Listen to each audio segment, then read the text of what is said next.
ابن مسعود اور ابن عباس رضی اللہ عنہما سے منقول ہے کہ وہ فرماتے ہیں کہ شیطان یہود کی نماز میں وسوسے نہیں ڈالتا، اور یہود اس بات پہ فخر کرتے ہیں۔ تو صحابی نے کہا کہ یہ سچ ہے کہ ان کی نماز جس کا دل خرابی سے اور برائی سے بھرا ہوا ہے، وہ اس خالی دل پر کیا حملہ کرے گا؟ تو جنہوں نے اللہ کی وحدانیت کا انکار کیا اور شرک اکبر کیا، اللہ کا بیٹا بنایا، وہ ایمان سے خالی دل ہے، شیطان وہاں حملہ اسے کرنے کی ضرورت ہی کیا ہے؟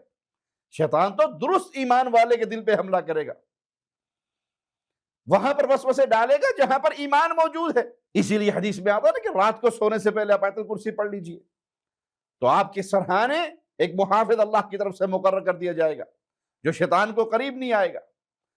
تو ان وسوسوں سے بچنے کے لیے ہتھیار اٹھائیے، اور وہ صبح شام کے اذکار ہیں، ان کو یاد کیجئے، وہ اذکار سیکھیے تو یہ بھاگ جائیں گے کثرت سے۔ لا حول ولا قوت الا باللہ، اس کی تسبیح کیجئے، اس کو پڑھیے، اور جو ہی وسوسہ آئے اعوذ باللہ من الشیطان الرجیم۔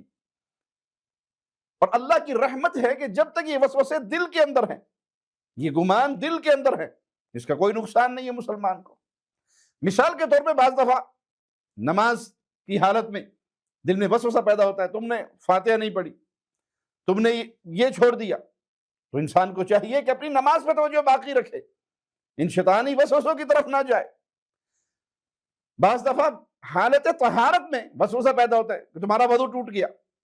دیکھیے رسول اللہ صلی اللہ علیہ وسلم کتنی پیاری تعلیم دے کر گئے کہ یہ وسوسہ دل میں تو آئے گا کہ وضو نہیں ہے، وضو ٹوٹ گیا ہے، تو جب تک ہوا کے اخراج کی تم آواز نہ سن لو یا اس کی بو محسوس نہ کر لو، اس وقت تک اپنے آپ کو طہارت میں سمجھو اور ان وسوسوں کو قریب نہ آنے دو۔ یہ ہے وہ پیارا طریقہ جو اسلام نے سکھایا ہے۔ اپنے آپ کو وسوسوں سے دور رکھو، اور جہاں یہ شر پہنچنے لگے تو فوراً نبوی طریقے پر عمل کرتے ہوئے دعائیں پڑھ لو۔